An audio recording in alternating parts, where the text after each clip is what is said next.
जय श्री स्वामीनारायण विद्यार्थी मित्रों, श्री सजानंद गुरुकुल संचालित श्री पुरुषोत्तम विद्यालय मानकुआ ऑनलाइन एजुकेशन में आपका स्वागत है। आज हम कक्षा 7 विषय हिंदी, उसमें आज हम एक पाठ पढ़ने वाले हैं। लेकिन उससे पहले मैं एक आपको छोटा सा किस्सा सुनाता हूँ एक छोटे से लड़के की। ये एक छोटा सा लड़का था जो 5वीं कक्षा में पढ़ता था कि वो अपनी क्लास में आखिरी बेंचेस पर वो बैठा करता था कि उनके जो शिक्षक थे शिव सुब्रमण्यम अय्यर, जो उनको विज्ञान पढ़ाते थे, कि एक दिन उनके शिक्षक है उनको यह सिखाना चाहते थे कि कोई भी पक्षी वो कैसे उड़ता है। उसके लिए उन्होंने जीवंत उदाहरण दिया कि वहाँ पर रामेश्वर के समुद्र के किनारे ले गए और वहाँ पर बच्चों को लाइव बताया कि देखो पक्षी है वो कैसे उड़ते हैं। तब उन्होंने ये जीवंत उदाहरण दिया और वो जो लड़का आखिरी बेंचेस पर जो बैठता था, यह देखकर जीवंत उदाहरण के द्वारा उन्हें विज्ञान के प्रति रुचि है वो जागृत हुई कि विज्ञान के प्रति इतनी रुचि जागृत हुई कि वो एक बड़ा होकर एक वैज्ञानिक बना। हाँ विद्यार्थी मित्रों, वह थे हमारे भूतपूर्व जो राष्ट्रपति जो हमारे थे डॉक्टर अब्दुल कलाम, कि उन्होंने विज्ञान के प्रति जो जागरूकता उन्हें हुई, रुचि जागृत हुई, इसके कारण वो बड़े होकर एक साइंटिस्ट बने, यानी कि वैज्ञानिक बने। तो आज हम एक ऐसे ही वैज्ञानिक के बारे में पढ़ने जा रहे हैं पाठ, जिनका नाम है डॉक्टर विक्रम साराभाई।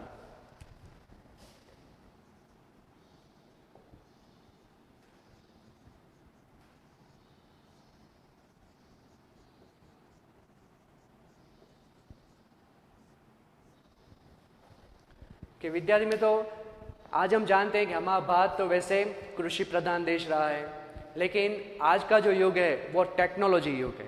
और टेक्नोलॉजी की जो युग है उसमें सबसे ज़्यादा जो जिसका हाथ रहा है, प्रमुख रहे हैं, वो है विज्ञान। कि विज्ञान ने कई प्रकार के ऐसे आविष्कार बनाए हैं जिनके कारण हमारा जो जीवन है वो सुविधापूर्ण बन सका है, आसान, कहीं ना कहा था कि आसान बना दिया है। तो ऐसे वैज्ञानिकों के बारे में जो हमारे जीवन को सुविधापूर्ण बनाते हैं, हमारे कार्य को आसान बनाते हैं, जिनके कारण समय और शक्ति दोनों की बचत भी होती है। तो आज ऐसे ही एक वैज्ञानिक के बारे में हम जो पढ़ने जा रहे हैं, जिनका नाम है डॉक्टर विक्रम साराभाई। के डॉक्टर विक्रम साराभाई के इस पाठ में उनका बचपन, उन्होंने कौन कौन से कार्य के ऊपर, उनके पद के ऊपर उन्होंने कार्य किया, उनके जीवन के लगते हुए कि वह एक बड़े ही अच्छे वैज्ञानिक माने गए हैं, कि ऐसे वैज्ञानिक के बारे में आज हम पढ़ेंगे। तो सबसे पहले कि एक ऐसे महान वैज्ञानिक थे जब वे मात्र 2 वर्ष के थे। विक्रम साराभाई की बात हो रही है यहाँ पर कि जब वो केवल 2 वर्ष के थे तब रविंद्रनाथ ठाकुर, जिसे हम टैगोर कहते हैं, रविंद्रनाथ टैगोर, उन्होंने एक भविष्यवाणी की थी कि यह बालक है वो बड़ा होकर यशस्वी बनेगा। यशस्वी विद्यार्थी मित्रों, उसका अर्थ क्या होगा? यशस्वी बनेगा। यह जो बालक है वो बड़ा होकर क्या बनेगा? यशस्वी। यशस्वी यानी कि नामी, कीर्तिमान भी कर सकते हैं हम। कि यह जो लड़का बालक है, जब केवल 2 वर्ष की उम्र थी, लेकिन फिर भी रविंद्रनाथ टैगोर जो महान थे व्यक्ति, उन्होंने देखकर भविष्यवाणी की कि यह बालक जब बड़ा होगा तब वो यशस्वी बनेगा, यानी कि एक बड़ा नामी व्यक्ति बनेगा, कि कीर्तिमान व्यक्ति बनेगा। कि यह बालक बड़ा होकर बहुत यशस्वी बनेगा, यह उन्होंने भविष्यवाणी की। उस बालक ने उनकी भविष्यवाणी को अपने कर्मों से सच साबित कर दिखाया, कि वो जो भविष्यवाणी थी उनको सच साबित कर दिखाया उस बालक ने अपने कर्मों से। कि क्या आप जानते हैं वे कौन थे? तो वे थे हमारे महान वैज्ञानिक डॉक्टर विक्रम साराभाई। तो आइए उनके जन्म के बारे में जानें कि उनका जन्म 12 अगस्त सन 1912 को अहमदाबाद में उनका जन्म हुआ था। और वह एक प्रतिष्ठित उद्योगपति के परिवार में उनका जन्म हुआ था। प्रतिष्ठित यानी कि प्रतिष्ठित,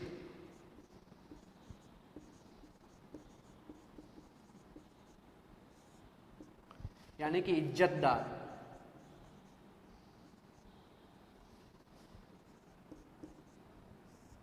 इज्जतदार खानदार परिवार में उनका जन्म हुआ था। कि पिता का नाम अंबालाल तथा माता का नाम सरला देवी था। ये एक वाक्य में मित्र आपको प्रश्न पूछा जाता है कि विक्रम साराभाई कि माता पिता के नाम क्या थे। तो पिता का नाम था अंबालाल और माता का नाम था सल्ला देवी। कि विक्रम साराभाई 8 भाई बहन थे, कुल मिलाकर वो कितने भाई बहन थे, तो 8 भाई बहन थे। कि अब उनका एक छोटा सा प्रसंग है बाल्यकाल में, बाल्यकाल यानी कि जब वो छोटे थे, उनमें एक प्रसंग है कि वो अपने परिवार के साथ शिमला घूमने के लिए गए थे। उनके परिवार के साथ वो शिमला घूमने के लिए गए थे। कि वहाँ पर तब उनकी उम्र 5-6 साल की थी। कि परिवार के साथ शिमला गए। शिमला में उनके जो पिता थे कि अंबालाल के नाम ढेरों चिट्ठियाँ आती थी। कि उनके पिता एक बड़े बिजनेसमैन थे, इसीलिए उनके नाम पर ढेरों चिट्ठियाँ आती थी। ढेरों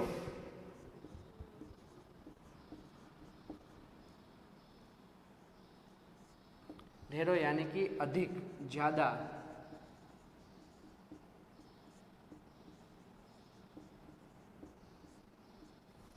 कि उनके नाम पर ढेर सारी चिट्ठियां है वो आती थी। कि यह देखकर बालक विक्रम के मन में भी एक इच्छा हुई कि उनके नाम भी खूब सारे पत्र आए।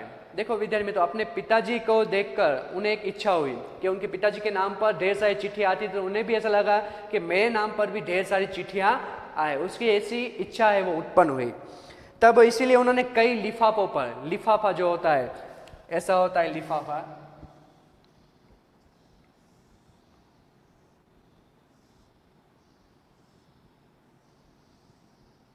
कि जो लिफाफा होता है उस लिफाफे में हम कागज डालते हैं, और इस लिफाफे के ऊपर, ये पीछे का भाग है, आगे का भाग होता है वो एकदम ब्लैंक होता है, तो उसमें हम कागज डालते हैं, नाम सरनामा डालते हैं, तो वो कागज वहां पर पहुंच जाता है। तो यहाँ पर विक्रम साराभाई ने क्या किया कि कई सारे लिफाफे लिए, फिर उस लिफाफे में अपना ही पता लिखा, अपना नाम लिखा और डाकघर में जाकर डाल दिया।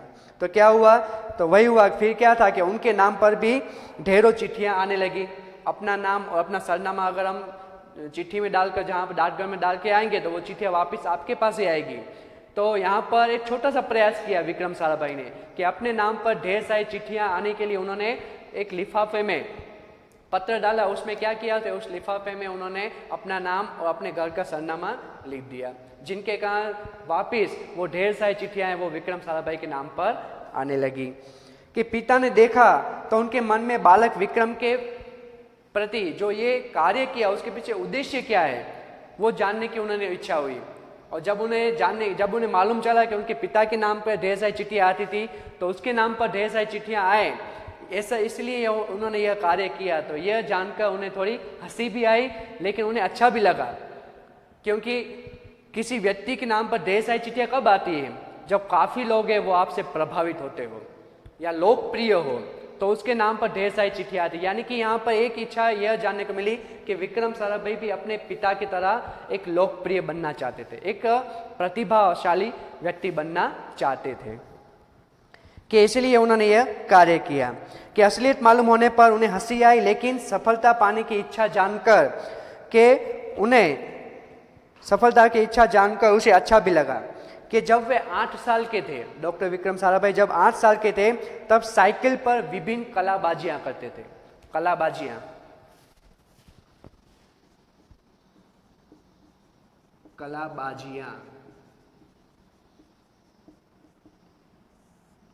कलाबाजी यानी कि करतब,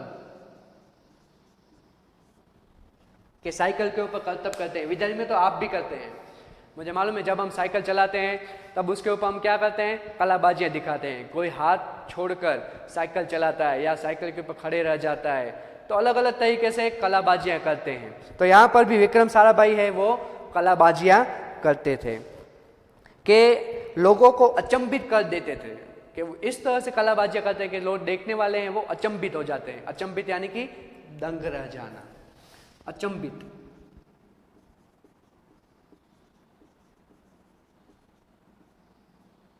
अचंभित कर देते थे, यानी कि दंग रह जाना, देखते रह जाना। इस तरह से वो साइकिल पर कलाबाजियां करते थे। उन्हें साहसिक कारनामे प्रिय थे। साहस यानी कि जिसमें हिम्मत करनी पड़े, ऐसे कारनामे उन्हें काफी प्रिय थे। कि गणित तथा भौमिति के प्रति उनकी गहरी दिलचस्पी थी। दिलचस्पी यानी कि रुचि, दिलचस्पी।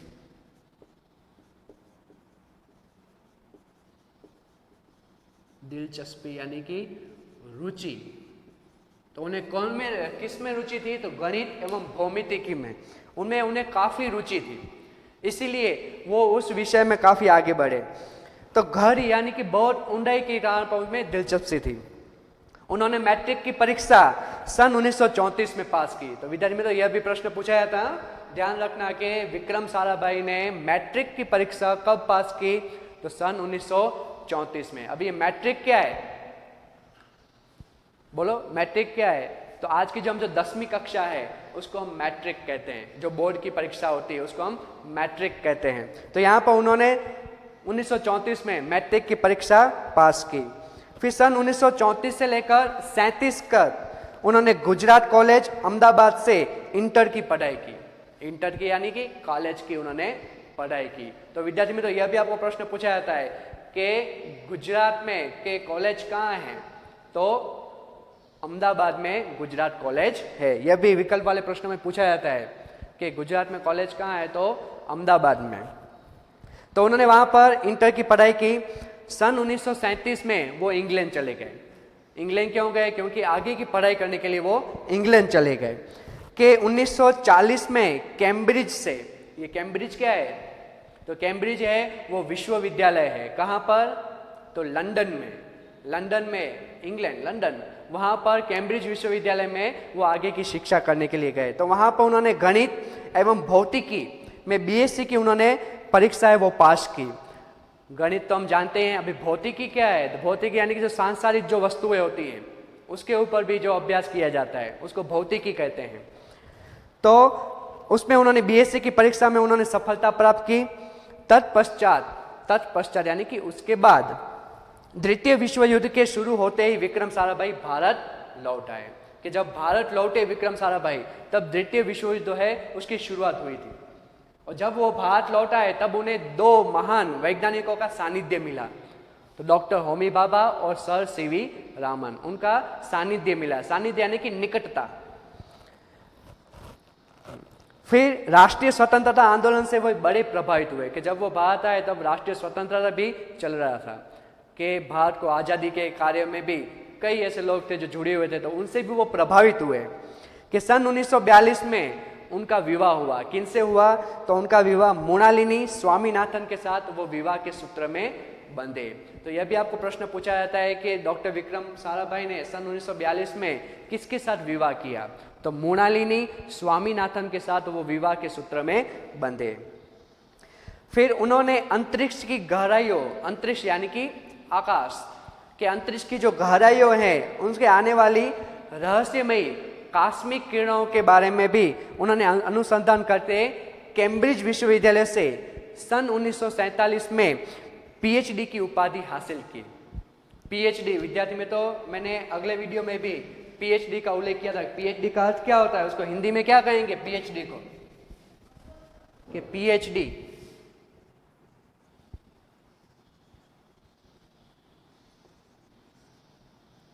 पीएचडी उसको हिंदी में क्या कहेंगे?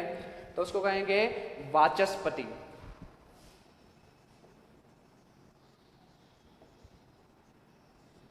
उसको कहेंगे वाचस्पति। और पीएचडी का अगर फुल फॉर्म चाहिए कि पीएचडी यानी कि फिलोसोफर ऑफ डॉक्टर या डॉक्टर ऑफ फिलोसोफर। तो उन्होंने पीएचडी की थी कि यहाँ पर अंतरिक्ष की गहराइयों में जो कॉस्मिक किरण, अभी ये कॉस्मिक किरण क्या होती है? कॉस्मिक किरण यानी कि ब्रह्मांड से आने वाली जो किरणें होती है उसको कॉस्मिक किरणें कहते हैं। कहते हैं कि उनमें कई प्रकार के प्रोटॉन, इलेक्ट्रॉन ऐसे कण रहते हैं। वैसे उसको किरण कहना जरूरी नहीं है, लेकिन कण होते हैं जो छोटे होते हैं जो पृथ्वी के ऊपर आते हैं।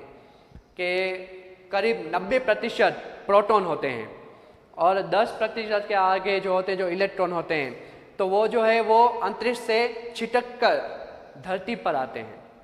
तो उनकी यह जो गहराई है, जो कॉस्मिक किरण है, उसके बारे में बताया गया है कि उनके ऊपर उन्होंने अभ्यास किया और पीएचडी उन्होंने की। उपाधि, उपाधि यानी उपाधि विद्यार्थी में तो यहाँ पर उपाधि यानी कि कोई परेशानी नहीं है। कई बार हम कहते हैं कि आज तो उपाधि થઈ ગઈ, गुजराती में उपाधि થઈ है तो हिंदी में उपाधि का यानी कोई परेशानी नहीं है। उपाधि यानी कि एक पदवी। जैसे आप 10वीं कक्षा में पास हो जाते हो तो फिर आपने वो पदवी प्राप्त की, फिर आप 11वीं कक्षा में आते हो तो एक स्थान होता है, उपाधि एक पद होता है, तो वो उन्हें हासिल की।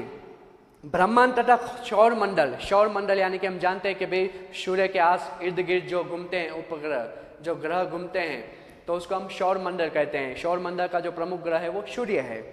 कि सौर मंडल के कई जटिल प्रश्नों का प्रायोगिक हल निकालने का जो श्रेय है वो डॉक्टर विक्रम साराभाई को जाता है। श्रेय यानी कि फल, जो परिणाम है, जो फल किसको मिलता है तो डॉक्टर विक्रम साराभाई को वो श्रेय जाता है। तो जटिल प्रश्न, जटिल यानी क्या, यहां पर कहते हैं जटिल,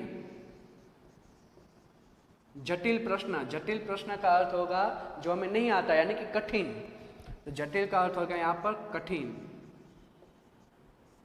तो कई ऐसे कठिन प्रश्नों का उन्होंने प्रयोग करके उन्होंने उसका हल निकाला। कि यही उनका सुझाव था कि कॉस्मिक किरणों पर प्रयोग करने के लिए हिमालय की जो ऊंची चोटियां हैं वो सर्वाधिक अनुकूल है। कि अगर ब्रह्मांड से जो कॉस्मिक किरणें आती है तो हम जानते हैं कि हिमालय पर्वत है वो बहुत ही ऊंचा है, तो उसके ऊपर वहां पर कोई भी यंत्र डालने के बाद हम कॉस्मिक किरणों का अभ्यास कर सकते हैं, प्रयोग कर सकते हैं। इसीलिए यहाँ डॉक्टर विक्रम साराभाई का सुझाव था कि ऐसे हिमालय की जो बड़ी चोटियां हो उसके ऊपर यह प्रयोग करने के लिए अनुकूल रहेगा कॉस्मिक किरणों के लिए। कि इसीलिए भारत सरकार ने गुलमर्ग, गुलमर्ग एक स्थान है, कहाँ है गुलमर्ग, तो गुलमर्ग है वो कश्मीर में है, कि हिमाचल प्रदेश में पहाड़ियों के ऊपर एक स्थान है। तो वहां पर भी गुलमर्ग में उन्होंने एक प्रयोग वैज्ञानिक उपकरणों से लेस, वैज्ञानिक उपकरणों से लेस, लेस यानी कि सुसज्जित युक्त उपकरणों से सजी हुई एक प्रयोगशाला उन्होंने वहां पर स्थापित की है। डॉक्टर विक्रम साराभाई की निजी प्रयासों, निजी यानी कि स्वयं के प्रयासों से सन 1947 में उन्होंने भौतिक अनुसंधान प्रयोगशाला जो है वो अहमदाबाद में उन्होंने स्थापना की, जिसमें वो आजन्म संबद्ध रहे। आजन्म यानी कि जब तक वो जिए तब तक उससे वो जुड़े रहे। फिर आता है कि साथ ही उन्होंने देश में वस्त्र उद्योग, वस्त्र उद्योग यानी कि आप जो है कापड़ उद्योग, कि वस्त्र उद्योग के भी उन्होंने तकनीकी की समस्याओं के हल निकालने के लिए भी उद्देश्य से अहमदाबाद में ही टेक्सटाइल्स इंडस्ट्री रिसर्च एसोसिएशन की आधारशिला रखी, जिसे हम कहते हैं अटीरा। अटीरा का ये फुल फॉर्म है, क्या है तो Ahmedabad textiles industry research organisation, तो सॉरी एसोसिएशन, रिसर्च एसोसिएशन, कि उनकी आधारशिला उन्होंने रखी। भौतिक अनुसंधान प्रयोगशाला डॉक्टर विक्रम साराभाई परमाणु शक्ति, अंतरिक्ष विकिरण, सूर्य, ग्रह, तारा, प्लाज्मा, भौतिक और खगोल पर वे कार्य करते रहे। अभी ये प्लाज्मा क्या है, प्लाज्मा का अर्थ यह होता है कि कोई भी प्रकाश का फैलना, उसको हम प्लाज्मा कहते हैं। प्लाज्मा का एक शरीर में भी एक तत्व होता है जो प्रवाही तरह होता है, उसे भी प्लाज्मा कहते हैं। लेकिन अगर ग्रहों के बारे में बताया जाए कि प्लाज्मा या क्या होता है, तो एक प्रकाश को फैलना जो होता है उसको हम कहते हैं प्लाज्मा। तो उसके ऊपर वे कार्य करते रहे। अभी सन 1961 की बात है कि परमाणु ऊर्जा आयोग के सदस्य बनाए गए। आयोग यानी कि कमीशन, परमाणु ऊर्जा यानी कि एक एनर्जी जो कमीशन है उसके उन्हें वो सदस्य बनाए गए। डॉक्टर भाभा की मृत्यु के पश्चात, डॉक्टर होमी भाभा, उसकी मृत्यु के बाद परमाणु ऊर्जा संस्थानों का जो भार है वो हमारे युवा वैज्ञानिक डॉक्टर विक्रम साराभाई के कंधों पे आ गया, कि उन्होंने भारतीय अनुसंधान केंद्र का गठन किया। भारतीय अनुसंधान केंद्र यानी इसरो, इसरो को हम कहेंगे भारतीय अनुसंधान का केंद्र। अनुसंधान यानी कि आविष्कार जो नए नए प्राप्त होते हैं, तो ऐसा जो केंद्र है उसको हम इसरो कहते हैं। अब इसरो का फुल फॉर्म क्या होगा विद्यार्थी मित्रों, इसरो, इसरो का फुल फॉर्म क्या होगा, तो इंडियन स्पेस रिसर्च ऑर्गेनाइजेशन, तो उसका ये फुल फॉर्म होगा। किताब में भी पीछे पेज में दिया हुआ है तो आप वो देख पाएंगे। अगर पीछे के 2 पेज पलटोगे तो उसमें उसका फुल फॉर्म भी दिया गया है। तो हिंदी में उसको कहेंगे भारतीय अनुसंधान केंद्र। उन्होंने उसका गठन किया यानी कि अभ्यास किया। डॉक्टर विक्रम साराभाई इसके पहले अध्यक्ष भी बने। यह उनकी अगुवाई थी, अगुवाई यानी कि आगे आने के लिए उनकी अगुवाई थी। और अथक परिश्रम था। अथक यानी कि जो थकते नहीं है उसको अथक कहते हैं। उसका ये परिणाम है कि भारत में दूरसंचार, दूरदर्शन, दूरसंचार जैसे हम कहते हैं कि रेडियो, दूर तक हमें हमारी जो आवाज़ है उसको पहुंचाना, रेडियो के आकाशवाणी जिसे हम कहते हैं। उसी तरह से दूरदर्शन जिसमें हम चित्र देख भी सकते हैं और सुन भी सकते हैं। दूरदर्शन एवं मौसम विज्ञान के लिए प्रक्षेपित अनेक उपग्रह अंतरिक्ष में सफलतापूर्वक कार्य कर रहे हैं कि उन्होंने कई सारे उपग्रह बनाए। उपग्रह यानी कि जो सैटेलाइट हम कहते हैं, कई तरह के उन्होंने अंतरिक्ष में वो सैटेलाइट लाए जिनके कारण दूरसंचार है, मौसम विज्ञान है और दूरदर्शन है, उसके बारे में हमें माहिती मिलती है। आगे बढ़े तो यहाँ पर डॉक्टर विक्रम साराभाई ने अपना संपूर्ण जो जीवन है वो भारत तथा विज्ञान के समग्र विकास के लिए उन्होंने समर्पित किया था। कि अपना संपूर्ण जीवन कि विज्ञान और भारत के समग्र विकास के लिए उन्होंने समर्पित किया था। कि भारत के विकास में उत्कृष्ट योगदान, उत्कृष्ट यानी उत्कृष्ट, उत्कृष्ट यानी कि श्रेष्ठ, कि उन्होंने श्रेष्ठ योगदान है वो उन्होंने दिया है। कि भारत में उत्कृष्ट योगदान के लिए उन्होंने कई राष्ट्रीय और अंतर्राष्ट्रीय सम्मान भी प्राप्त हुआ। राष्ट्रीय और अंतर्राष्ट्रीय इसमें क्या भेद है? विद्यालय में तो राष्ट्रीय किसे कहेंगे और अंतर्राष्ट्रीय किसे कहेंगे? हम कहते हैं नेशनल और इंटरनेशनल। तो उसका अर्थ क्या है? राष्ट्रीय यानी कि जो हमारा जो भारत देश है उनके द्वारा जो हमें पुरस्कार मिलते हैं, जो सम्मान मिलता है, उसको हम राष्ट्रीय कहते हैं। और अंतर्राष्ट्रीय यानी कि जो विदेशों में भी हम ऐसा कोई कार्य करें कि विदेशों के द्वारा भी हमें जो कोई पुरस्कार प्राप्त होता है, इंटरनेशनल जो कहते हैं। एक सामान्य उदाहरण में हम कहते हैं जो IPL खेला जाता है, हाँ, जो IPL खेला जाता है तो वो नेशनल में आएगा। जहाँ के यहाँ पर रणजी ट्रॉफी खेली जाती है वो भारतीय है। जो भारत में जितनी भी क्रिकेट मैच खेली जाती है तो उसको हम कहेंगे राष्ट्रीय। और जो वर्ल्ड कप है तो वो क्या होगा? अंतर्राष्ट्रीय यानी कि इंटरनेशनल है वो, उसमें सभी देश है वो हिस्सा लेते हैं। तो इस तरह से हम राष्ट्रीय और अंतर्राष्ट्रीय का भेद जान सकते हैं कि उन्हें दोनों में सम्मान प्राप्त हुआ। सन 1962 में उन्हें डॉक्टर शांति स्वरूप भटनागर का पुरस्कार भी उन्हें प्राप्त हुआ। सन 1966 में पद्म भूषण, ये पद्म भूषण जो है कि कई प्रकार के, सबसे पहले शुरुआत करें तो पहला आता है पद्मश्री, उसमें उसके बाद जो पुरस्कार आता है वो पद्म भूषण आता है, उसके बाद जो आता है पद्म विभूषण और आता है भारत रत्न। भारत रत्न है वो सर्वोच्च एक पुरस्कार प्राप्त होता है कि करीब एक साल में ज़्यादा से ज़्यादा 3 लोगों को भारत रत्न है वो दिया जाता है। तो ये सभी कब मिलता है हमें? ये पद्मश्री, पद्म भूषण ये कब मिलता है? कि जब हम कोई अच्छा कार्य करते हैं, हिंदी साहित्य में हो, कोई भी साहित्य में हो, या वैज्ञानिक के जगत या फिल्म जगत में भी अगर आपने अच्छा कार्य किया है, या फिर सरकारी सेवाओं का भी इसमें शामिल किया है कि कोई आप सामाजिक कार्य करते हैं जिनसे राष्ट्र को लाभ हो, तो ऐसे कार्यों के लिए भी आपको ये पुरस्कार मिलते हैं। तो इन सभी पुरस्कारों में भारत रत्न है वो सर्वोच्च रत्न माना गया है, पुरस्कार माना गया है। तो उन्हें 1966 में पद्म भूषण तथा 1972 में मरणोत्तर पद्म विभूषण मिला। अभी मरणोत्तर क्यों कहा गया? क्योंकि यह उन्हें पुरस्कार तब मिला जब उनकी मृत्यु हो गई थी, उनके बाद उन्हें यह पुरस्कार मिला हुआ था, इसलिए उसको मरणोत्तर पद्म विभूषण प्राप्त हुआ था। कि ऐसे अलंकारों से उसे नवाजा गया। निशस्त्रीकरण से संबंधित कई महत्वपूर्ण अंतर्राष्ट्रीय संस्थानों में भी वे भारत के प्रतिनिधि रहे। प्रतिनिधि यानी कि भारत के तरफ से जाने वाला जो व्यक्ति है उसको प्रतिनिधि कहते हैं। कि डॉक्टर विक्रम साराभाई सन 1966 में international council of scientific union के वो सदस्य भी रहे। सन 1968 में संयुक्त राष्ट्र संघ में यूनेस्को के विज्ञान विभाग के अध्यक्ष भी बने रहे। अभी ये यूनेस्को क्या है? तो यूनेस्को का भी फुल फॉर्म दिया गया है कि यूनेस्को का जो अर्थ होता है उसका अर्थ यह है कि United Nation Educational Scientific and Culture Organisation, ये यूनेस्को का फुल फॉर्म है।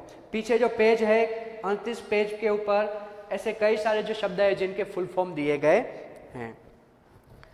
तो यूनेस्को में विज्ञान विभाग के वो अध्यक्ष बने कि उन्होंने इंडियन जियोलॉजिकल यूनियन के वो प्रमुख भी बने गए। यानी कि कई ऐसे सारे पद थे जिनके ऊपर डॉक्टर विक्रम साराभाई हमेशा डटे रहे और कार्य करते रहे। कि डॉक्टर विक्रम साराभाई 1970 में उन्हें वियना शांति अंतर्राष्ट्रीय अणु मंच के लिए 14वीं परिषद के प्रमुख बने और सन 1971 में जब संयुक्त राष्ट्र संघ परिषद के उपाध्यक्ष के बाद उन्हें विज्ञान विभाग के अध्यक्ष बनाए गए। पहले वो उपाध्यक्ष थे, बाद में फिर अध्यक्ष बने। कि वह केवल उच्च कोटि के वैज्ञानिक ही नहीं थे, कि केवल मात्र वैज्ञानिक ही नहीं थे, परंतु व्यवस्थाओं के बावजूद भी उन्हें कला, यानी कि जो कला कहते हैं गुजराती में, कला, शिक्षण, समाज के लिए पर्याप्त समय निकाल लेते थे। कि कई वैज्ञानिक ऐसे व्यस्त होते हैं कि और कोई कार्य में भाग नहीं लेते, लेकिन हमारे विक्रम साराभाई है वो वैज्ञानिकों के साथ साथ कला, समाज, शिक्षण, उसके लिए वो समय पर्याप्त निकाल लेते थे। कि उनके प्रयासों से अहमदाबाद में एक विज्ञान के प्रति रुचि जागृत हो लोगों में, उसके लिए उन्होंने अहमदाबाद में लोक विज्ञान केंद्र एवं नेहरू विकास संस्थान की उन्होंने स्थापना की। कि इनसे क्या फायदा होता है कि सामान्य जो व्यक्ति होते हैं उनके अंदर विज्ञान के प्रति जो रुचि जागृत करने के लिए यह संस्था की स्थापना की गई है। वह 21 दिसंबर सन 1971 की काली तारीख, अभी काली तारीख क्यों कहा गया है, ब्लैक डेट, ऐसा क्यों कहा है? क्योंकि उस समय हमारे जो महान वैज्ञानिक थे कि उनकी मृत्यु की यह तारीख थी, इसलिए उसको काली तारीख कहा जाता है। कि डॉक्टर विक्रम साराभाई को त्रिवेंद्रम के लॉन्चिंग स्टेशन जो थुम्बा में है उसमें कार्य निरीक्षण के लिए भेजा गया था। जो त्रिवेंद्रम जो है वहाँ पर, थुम्बा नामक जो स्थान है, वहाँ पर जो हमारे सैटेलाइट में जो हम भेजते हैं हरिकोटा, वहाँ पर जहाँ पर ऐसी चीज़ें हैं वहाँ पर निरीक्षण के लिए उसे भेजा गया था। निरीक्षण यानी कि देख रेख करने के लिए उसे वो भेजा गया था। वहाँ पर एक होटल में वो ठहरे हुए थे और हृदय की गति रुकने के कारण, हृदय की गति जिसे हम कहते हैं दिल का दौरा पड़ना, और अंग्रेजी में उसको कहते हैं कि हार्ट अटैक, कि वहाँ पर उसको हार्ट अटैक आया, दिल की हृदय की गति रुकने से उनकी मृत्यु हो गई। कि उनके निधन से विज्ञान के नीत नए आयामों को जोड़ने वाला जो एक जीवन का जो चक्र चल रहा था वो सदा के लिए रुक गए। कि जब तक वो जीवित थे तब तक हमें कई प्रकार के आविष्कार हमें मिलते रहे, लेकिन उनकी मृत्यु के बाद यह जो नीत नए आयामों से जोड़ने वाला जो चक्र चल रहा था वो चक्र है वो सदा के लिए रुक गया। ऐसी महान प्रतिभाओं को शत शत नमन। तो ऐसे थे हमारे महान वैज्ञानिक डॉक्टर विक्रम साराभाई। तो इसको देखकर कई ऐसे युवा पीढ़ी के लोग हैं वो वैज्ञानिक बनने की चाह रखते हैं कि वैज्ञानिक है, आज हम कहते हैं कि जय जवान जय किसान, उसके साथ साथ विज्ञान की भी जय जय बोलबाला होती है कि जय विज्ञान भी कहा जाता है। तो हमारा यह पाठ यहाँ पर पूरा होता है। इस पाठ में अगर आपको कोई भी प्रश्न हो तो आप मुझे SMS कर सकते हैं व्हाट्सएप में। तो यहाँ पर हमारा यह पाठ पूरा होता है। हमारे SSGM यूट्यूब चैनल को लाइक, शेयर और सब्सक्राइब करना ना भूलें, और बाद में हम नए टॉपिक से फिर से आपसे मुलाकात होगी। तब तक के लिए हमारे जय श्री स्वामीनारायण।